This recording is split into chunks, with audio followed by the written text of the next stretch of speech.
Poucos governos têm tamanha importância para o planeta quanto o chinês.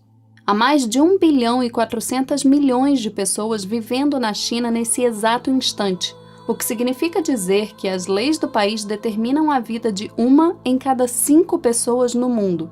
A população da China é tão grande que equivale à soma dos habitantes da América do Norte, da América do Sul, da Austrália, da Nova Zelândia e de toda a Europa Ocidental. Existem mais de 160 cidades na China com uma população superior a 1 milhão de habitantes. Nos Estados Unidos são apenas 9. Só tem um problema com todas essas pessoas. Elas vivem numa distopia orwelliana. Se você nunca ouviu falar, o escritor britânico Eric Arthur Blair, mais conhecido pelo pseudônimo George Orwell, foi um dos maiores autores de ficção do século XX. Sua obra máxima, 1984, publicada no final da década de 40, é um romance distópico que retrata um futuro imaginado, o ano de 1984, um período em que grande parte do mundo está presa a uma engrenagem totalitária. Ninguém escapa à vigilância do grande irmão. Parece distante? Não na China. Em primeiro lugar, não há democracia no maior país do mundo. A China é governada por um único partido, a maior organização política do planeta. Há mais pessoas filiadas ao Partido Comunista Chinês do que habitantes na Alemanha, no Reino Unido, na Itália e na França. Ao todo, são mais de 90 milhões de membros, 7% da população chinesa, o que significa dizer que a cada 100 pessoas no mundo, uma é filiada ao partido. Desde o dia 1º de outubro de 1949, o país é governado pela mesma organização, ou seja, há mais de 70 anos o mesmo grupo político impede eleições livres e diretas na China. Quem tem a pretensão de entrar para a oposição corre sérios riscos. O CSCC, uma agência que monitora os direitos humanos no país, lista nominalmente 1.500 prisioneiros políticos espalhados pela China, incluindo dissidentes, ativistas de direitos humanos, jornalistas, artistas, líderes religiosos e advogados. A ONG de Direitos Humanos Duihua, Diálogo em chinês, que monitora a situação do país há 4 décadas, relata um número bem maior. Diz que a China tem mais de 7.000 prisioneiros sob custódia. Independentemente da contagem, ninguém prende tantos oposicionistas políticos no mundo quanto o governo chinês. E uma minoria sofre indiscutivelmente mais violência do que qualquer outro grupo, os uigures. Não faz ideia de quem se trata? Os uigures são muçulmanos de origem turcomena que habitam principalmente a região autônoma chinesa de Xinjiang, no extremo oeste do país.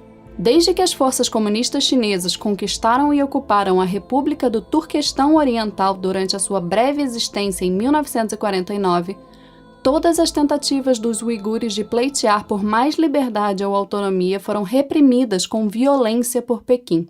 Xinjiang é responsável por quase 40% das reservas de carvão na China, quase 20% das reservas de gás e petróleo, além de perto de 20% do potencial chinês em energia eólica. Quanto mais a China depende de recursos energéticos, mais Xinjiang é indispensável às pretensões do país. Só tem um problema com a região: seus habitantes. Para combater a predominância muçulmana na região, nos anos 90, o governo chinês passou a incentivar a migração para Xinjiang de trabalhadores chineses Han, o maior grupo étnico do país, dando a eles a maioria dos empregos de petróleo e gás. Desde então, a escalada de violência contra os uigures vem aumentando, e na última década virou literalmente crime contra a humanidade à luz do dia. Nenhuma nação no mundo sustenta um programa de Estado tão abertamente racista quanto a China. Há 182 campos de concentração, 209 prisões e 74 campos de trabalho forçado, construídos para a, abre aspas, reeducação dos uigures no país. Nesses espaços, mais de 1 milhão de muçulmanos são trancados e torturados pelas autoridades chinesas. É a maior detenção em larga escala de uma minoria étnico-religiosa desde a Alemanha nazista. O governo justifica a ação como contra-terrorismo, mas a preocupação vai muito além da segurança nacional. O objetivo é remover qualquer devoção ao Islã. Nos campos, os muçulmanos passam seus dias em um programa de doutrinação de alta pressão, onde são forçados a ouvir palestras, cantar hinos em louvor ao Partido Comunista Chinês e escrever ensaios de autocrítica. As autoridades locais comparam os presos a pacientes que necessitam de isolamento e intervenção de emergência. O Islã, na visão do governo, é um vírus que demanda quarentena e tratamento agressivo.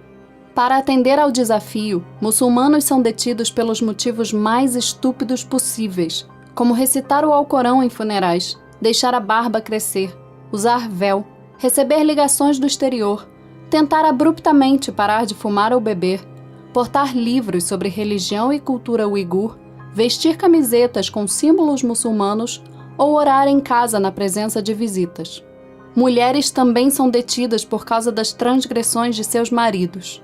Nos campos, inúmeras são esterilizadas pelas autoridades chinesas. As que têm sorte de engravidar longe das grades prisionais são proibidas de dar nomes muçulmanos para seus filhos. Quando um marido de uma uigur é preso em Xinjiang tendo a sorte de não condenar sua esposa, o que sobra de sua família passa a ser monitorado de perto pelo Estado policial chinês, que não apenas instala câmeras de vídeo em sua residência, como literalmente envia oficiais para acompanhar o dia a dia debaixo do seu teto e dividir a cama com a sua esposa. Dentro desses campos, os muçulmanos são submetidos a exercícios bizarros destinados à lavagem cerebral, assim como tortura e privação física. Em algumas instalações, os detidos estão sujeitos ao waterboarding, a prática de afogamento simulado, e são mantidos isolados sem comida e água, além de impedidos de dormir. Nas sessões de tortura, muçulmanos são interrogados sobre suas práticas religiosas e o motivo de suas viagens ao exterior, além de forçados a pedir desculpas pelas roupas que vestem. Abduali Ayub, um linguista que operava escolas de uigur em Xinjiang até bem pouco tempo, diz a Al Jazeera que passou 15 meses em 3 instalações em campos de concentração. No dia de sua prisão, Ayub conta que 20 policiais o levaram a uma cela e o estupraram. Além dos campos, os esforços de reengenharia social do Estado chinês envolvem também a separação sistemática de crianças uigures de seus pais. Na região que a ONU apelida de Zona Sem Direitos, opera-se um Estado totalitário na mais completa acepção da palavra. Há postos de controle espalhados por todos os cantos, onde os muçulmanos provisoriamente livres são obrigados a escanear cartões de identificação. As autoridades usam tecnologia de reconhecimento facial para monitorar seus movimentos, coletam seus DNAs, obrigam os uigures ao download de aplicativos para rastreamento no celular e confiscam seus passaportes para impedir viagens ao exterior. Até 2016, mais de 160 mil câmeras foram instaladas apenas na cidade de Urumqi, capital de Xinjiang. Em nenhum lugar do mundo, nem mesmo na Coreia do Norte, a população é monitorada tão estritamente quanto em Xinjiang, uma área que é 4 vezes maior que a Alemanha e compartilha fronteiras com 8 países, incluindo Paquistão, Afeganistão, Tajiquistão e Cazaquistão. Para aniquilar qualquer traço cultural islâmico, numa espécie de revolução cultural étnica, o governo chinês passou a promover o consumo de álcool e fumo, ofensivos aos muçulmanos devotos, e proibiu os uigures de não enviar seus filhos para escolas estatais, onde crianças diariamente sofrem lavagem cerebral nacionalista. Os efeitos são perversos. Cerca de 1,5% da população chinesa vive em Xinjiang, mas a região é responsável por mais de 20% das detenções em todo o país, de acordo com dados oficiais compilados pelo Chinese Human Rights Defenders. Mais da metade dos 24 milhões de habitantes da região pertence a grupos minoritários étnicos muçulmanos. As estatísticas oficiais mostram que entre 2015 e 2018, as taxas líquidas combinadas de crescimento populacional de Rotan e Kashgar, 2 das maiores cidades de Xinjiang, caíram 84%. Centenas de milhares de uigures desapareceram nos últimos anos, o que significa dizer que a China está realizando nesse momento o maior genocídio racial da nossa geração. Por toda a região, muçulmanos são forçados a trabalhar em um esquema lucrativo apenas para as centenas de empresas chinesas que recebem próximo de $250 por detento que treinam e mais $700 para cada detento que empregam. Segundo a Organização Internacional do Trabalho, caracteriza-se trabalho forçado, abre aspas, todo trabalho ou serviço exigido de um indivíduo sob ameaça de qualquer penalidade e para o qual ele não se ofereceu de espontânea vontade. É exatamente o que acontece em Xinjiang. Identificar qual o tamanho dessa violência é um desafio. Muitas das ferramentas tradicionais que as empresas utilizam, como auditorias trabalhistas, mascaram a realidade. ONGs e jornalistas, por sua vez, também não podem realizar pesquisas aprofundadas de campo devido ao controle estatal. As estimativas mais conservadoras do Center for Strategic and International Studies, levantadas a partir de imagens de satélite e documentos oficiais, apontam para 100 mil trabalhadores nessas condições na região. Xinjiang responde por 84% da produção chinesa de algodão, e a China é o maior exportador de algodão do mundo, produz o equivalente a 22% do mercado global. O trabalho escravo é literalmente um negócio da China. Além das inúmeras companhias nacionais, algumas multinacionais também operam na região. Não raramente, empresas europeias relatam sofrer pressão das autoridades chinesas para estabelecer vínculos comerciais com Xinjiang como condição para a expansão em outras cidades chinesas como Pequim. Embora pesquisas não tenham descoberto relação direta entre qualquer multinacional e os campos de concentração, há relações indiretas com a exploração. No topo da lista das empresas que merecem atenção está a alemã Siemens, que colabora ativamente com a China Electronics Technology Group, uma empresa estatal militar que desenvolveu o aplicativo de policiamento usado em Xinjiang. Outra companhia que merece destaque é a espanhola Telefônica, que possui uma joint venture com a China Unicom, que usa Big Data para rastrear pessoas em Xinjiang. Há meses, o Congresso dos Estados Unidos discute uma legislação para condenar os abusos humanitários na região.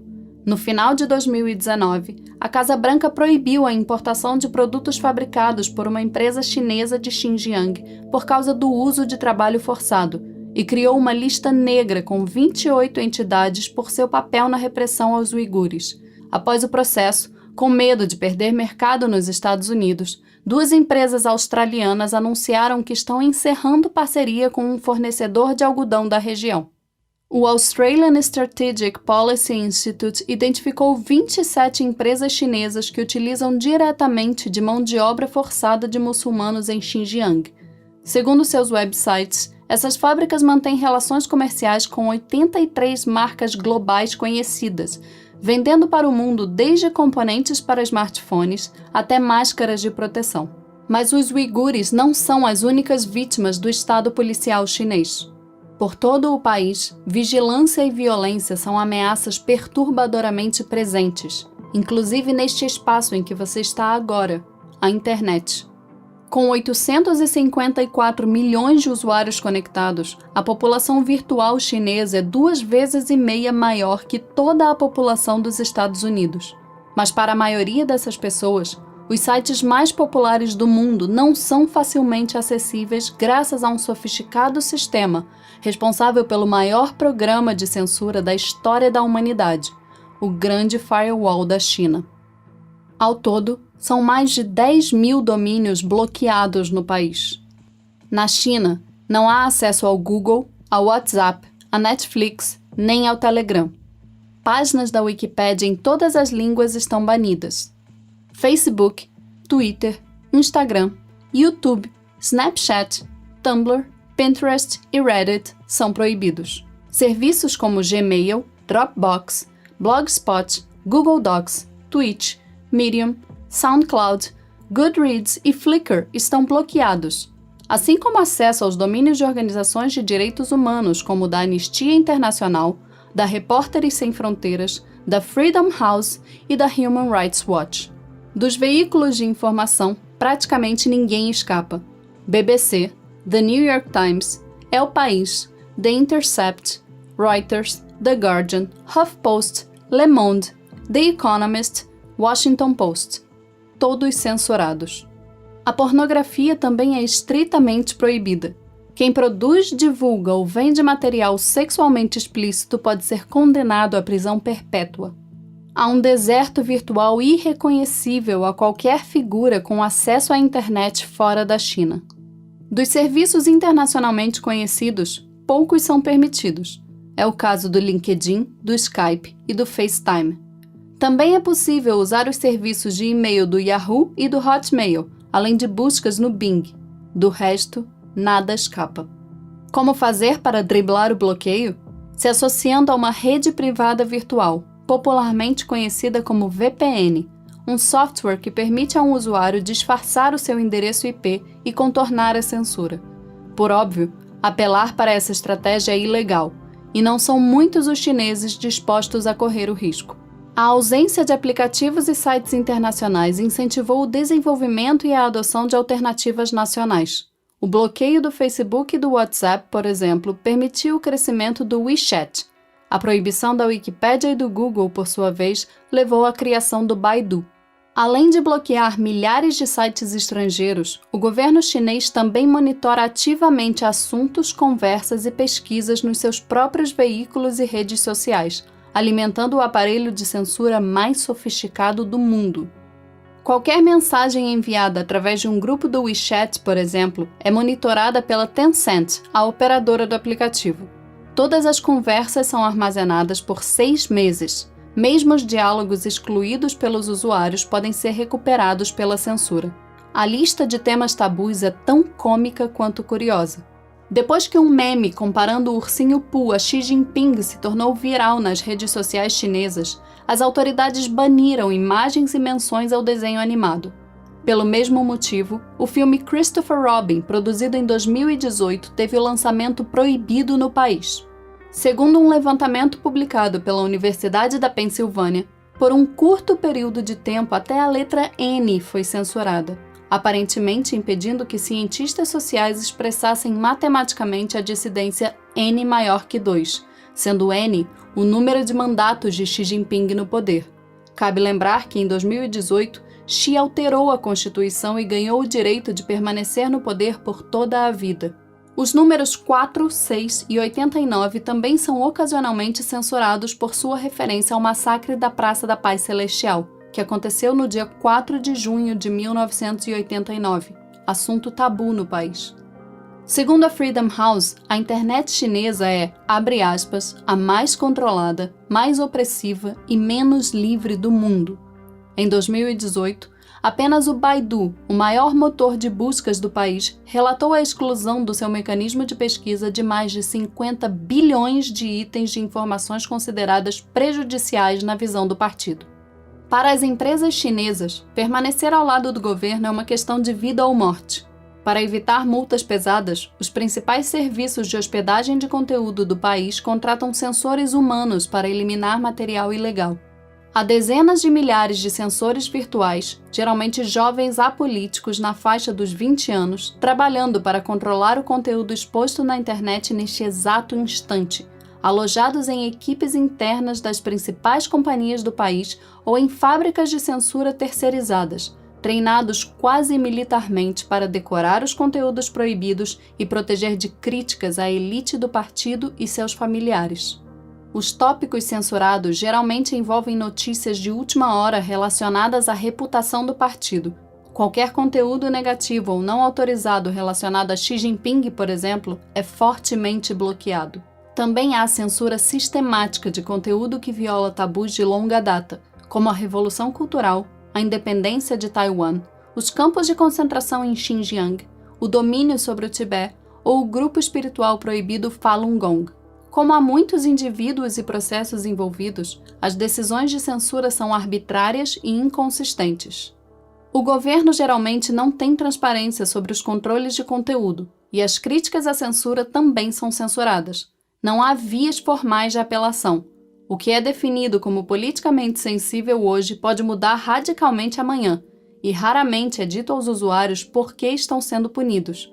O resultado, além da censura, é autocensura. Chineses melindrados, cada vez menos dispostos a expressar qualquer opinião que gere a antipatia do partido. O mercado de cerceamento é movimentado. Os censores virtuais ganham entre 350 a 500 dólares por mês. Cada contratado tem a missão de revisar entre 1.000 a 2.000 páginas durante um turno, e cada página deve ser aprovada ou rejeitada dentro de 1 hora. Diferentemente dos empregados das fábricas de suor, os censores não têm longas horas de trabalho, exatamente porque o cansaço pode prejudicar a precisão das decisões. Softwares de censura também são usados na caça ao conteúdo subversivo, vasculhando páginas da web e marcando palavras potencialmente ofensivas em cores diferentes. Quando uma página está cheia de palavras com códigos de cores, geralmente exige uma análise mais detalhada dos censores. Em geral, palavras politicamente sensíveis compõem 1/3 do total das expressões proibidas, seguidas por palavras relacionadas à pornografia, prostituição e jogos de azar. E os censores não são os únicos a ditar o tom da internet chinesa. Há ainda os comentaristas virtuais pagos pelo governo, conhecidos informalmente como Wumao, os partidários dos 50 centavos, empregados para publicar comentários positivos sobre o partido e influenciar as discussões online. A alcunha faz referência a uma reportagem do Global Times, um veículo estatal chinês, de que os comentaristas recebem 50 centavos de renminbi por post. A prática é conhecida em inglês como astroturfing, a ideia de mascarar os patrocinadores de uma mensagem com o intuito de fazer parecer que ela seja apoiada por membros de movimentos populares espontâneos da sociedade. Há um verdadeiro exército de cybertrolls poluindo as redes sociais chinesas, pagos para denunciarem usuários que publicam declarações consideradas ofensivas, enquanto espalham fake news para deliberadamente confundir o público e criam campanhas de difamação contra os críticos do partido. Segundo um estudo publicado por pesquisadores de Harvard, Stanford e da Universidade da Califórnia, há 2 milhões de cybertrolls pagos pelo governo atuando nesse momento, responsáveis pela criação de mais de 448 milhões de comentários falsos por ano nas redes sociais. A manipulação de conteúdo é tamanha que se estende até plataformas bloqueadas na China, como o Twitter. O objetivo, claro, não é exatamente estimular o debate. Os comentaristas não entram em profundas discussões, nem tocam em temas sensíveis ao governo. A maior parte dos cybertrolls limita-se ao comportamento de líderes de torcida, inflando o sentimento de adoração ao partido. Se o governo é alvo, por exemplo, de descontentamento de uma determinada região do país, os cybertrolls são imediatamente convocados para entupir as redes sociais das páginas locais com elogios ao partido. Se uma data trágica à memória do governo se aproxima, tabus para a sociedade como o massacre da Praça da Paz Celestial, o grupo também é convocado para reverenciar a história chinesa e chamar de traidores todos os seus críticos. Os cybertrolls agem sob o guarda-chuva do Departamento de Propaganda do Comitê Central do Partido Comunista Chinês. A pasta é indispensável às pretensões do partido. Responsável pela curadoria da cultura e da produção de arte do país, pelo Currículo Nacional de Educação Ideológica e as pesquisas nas áreas de ciências humanas, pelo controle de um escritório internacional de comunicação responsável por interagir e brifar a imprensa ocidental, e pelo fornecimento de controle das atividades da imprensa chinesa, revelando instruções sobre o que deve ou não ser publicado, especialmente sobre assuntos delicados ao partido. No país, sites e contas nas redes sociais que não sejam operados por agências de notícias oficiais não têm permissão legal para relatar notícias. Para o partido, a informação é um instrumento de poder e o jornalismo é abertamente uma arma da revolução. A consequência é censura em massa. Há cerca de 1.900 jornais no país. Cada cidade tem seu próprio título, mas as páginas são geralmente publicadas pelos próprios governos regionais. Todas as mais de 2.600 estações de rádio chinesas são estatais. O Departamento de Propaganda também investe em mídia estrangeira, tais como Nouvelle d'Europe e China Times, para transmitir mensagens positivas sobre o país à comunidade internacional. Sem gerar qualquer surpresa, no ranking de liberdade de imprensa da organização francesa Repórteres Sem Fronteiras, a China aparece na posição número 177 entre 180 países analisados. Só há menos liberdade na Eritreia, na Coreia do Norte e no Turcomenistão. O controle é absoluto. Desde 2013, todos os jornalistas chineses devem ser filiados ao Partido Comunista. Os editores-chefes dos principais meios de comunicação do país devem comparecer semanalmente ao escritório central do Departamento de Propaganda para receber instruções sobre quais histórias devem ser enfatizadas, subestimadas ou não relatadas. Jornalistas que revelarem as diretrizes do departamento à imprensa estrangeira podem ser acusados de divulgar segredos de Estado. Quem desobedece às orientações do partido pode sofrer duras punições. Nesse momento, mais de 120 jornalistas e blogueiros estão detidos em condições desumanas nas prisões chinesas. Nenhum governo aprisiona tantos jornalistas no mundo. Coerentemente, muitas obras de arte também sofrem censura pelo partido. Livros, músicas, filmes, quadros. De Lady Gaga a Andy Warhol. A China é um imenso campo de monitoramento e restrição. E a sua autocracia não ocorre apenas na internet. Também está presente em praticamente cada esquina do país. Apenas na cidade de Chongqing, no sudoeste da China, há 2,6 milhões de câmeras instaladas nas ruas nesse momento, coletando cada passo de seus moradores. Chongqing tem mais câmeras de vigilância do que qualquer cidade do mundo. E ela não é uma exceção para o partido. A China detém o recorde das 5 cidades mais monitoradas do planeta. São 628 milhões de câmeras espalhadas de Beijing a Xinjiang. Até 2022, a previsão é ter uma câmera para cada 2 habitantes. O investimento em monitoramento é o maior do mundo. Em 2018, a China gastou mais de 20 bilhões de dólares apenas com a compra de câmeras e equipamentos de vigilância, o equivalente a metade do tamanho do mercado global. Apenas a cidade de Shenzhen, no sul do país, com uma população de 12 milhões de habitantes, planeja ter mais de 16 milhões de câmeras instaladas nos próximos anos.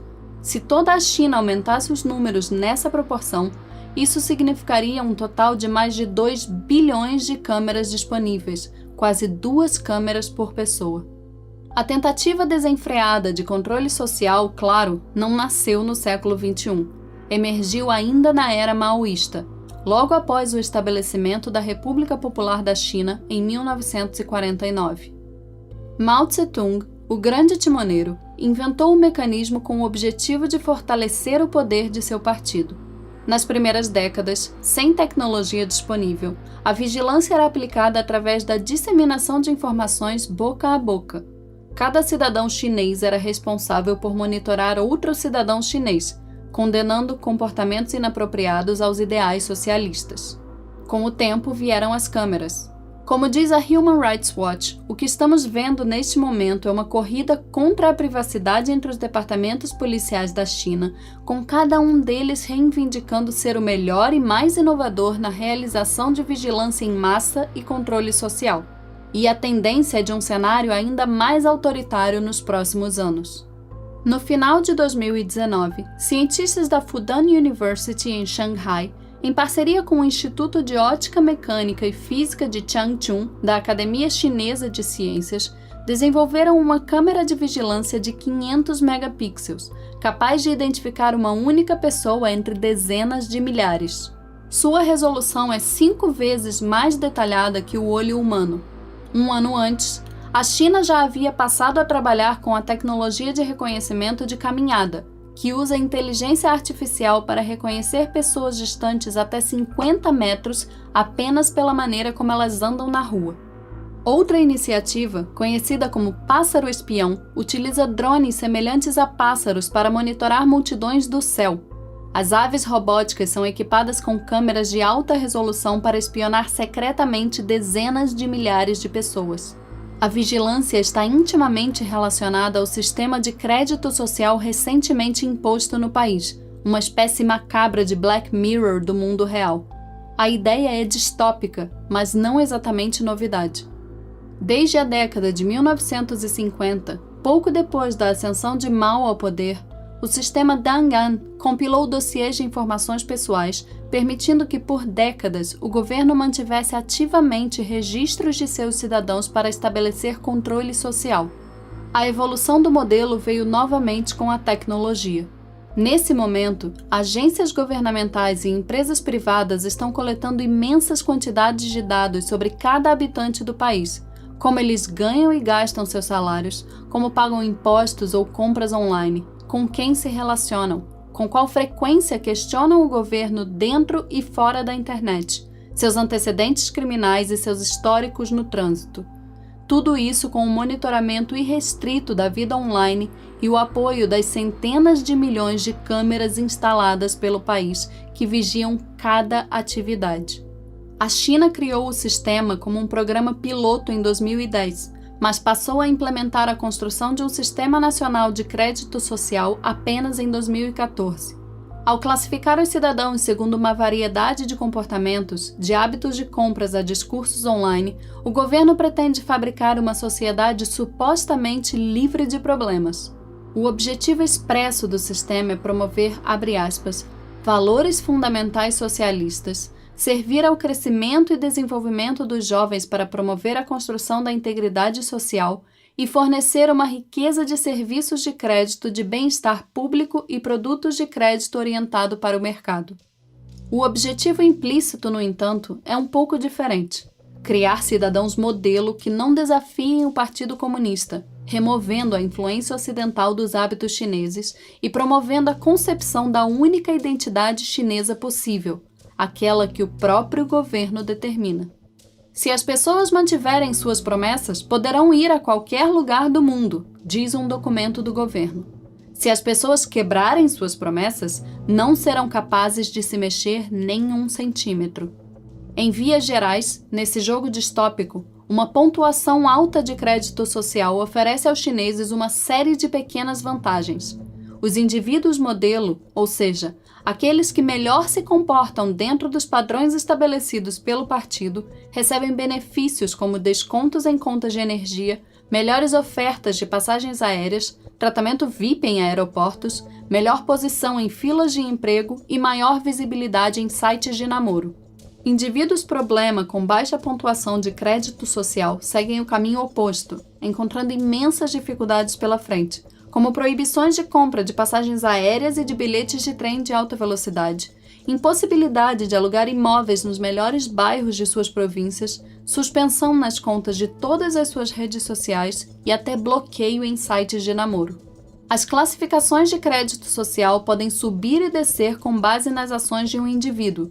A metodologia exata é segredo de Estado, mas há exemplos amplamente conhecidos. Ao comprar fraldas para um bebê, por exemplo, algo que sugere responsabilidade sua com as crianças, os seus pontos aumentam. Mas ao comprar álcool em excesso, eles derretem. Joga online? Se você não trapaceia, ganhará alguns pontos por isso. Mas se passar mais de 10 horas por dia na frente de um computador, sua classificação diminuirá. E com uma pontuação baixa, o governo terá autonomia para diminuir a velocidade da sua internet. Pais com bom score têm maiores probabilidades de ingressar seus filhos em escolas de referência, que por sua vez estão indisponíveis para pais com baixa pontuação. Até o final de 2018, num curto espaço de tempo, os tribunais chineses proibiram mais de 17 milhões de pessoas de adquirirem passagens aéreas e outras mais de 5 milhões de comprarem bilhetes de trem. Essas pessoas literalmente entraram numa lista negra. Como conta a revista Time, em certas áreas da China, ao ligar para um desses pobres indivíduos condenados pelo sistema social, um chinês pode ouvir uma sirene tocando e uma mensagem gravada dizendo: "Atenção! Essa pessoa está na lista negra. Tenha cuidado e peça-lhe que pague suas dívidas." Quando uma pessoa na lista negra atravessa determinados cruzamentos em Pequim, a tecnologia de reconhecimento facial projeta seu rosto e número de identificação em enormes outdoors eletrônicos. Em um discurso no final de 2019, o vice-presidente dos Estados Unidos, Mike Pence, retratou o modelo como, abre aspas, um sistema orwelliano com a premissa de controlar praticamente todas as facetas da vida humana. Não poderia descrever melhor. A China se tornou uma versão caricata de 1984. O grande irmão está de olho.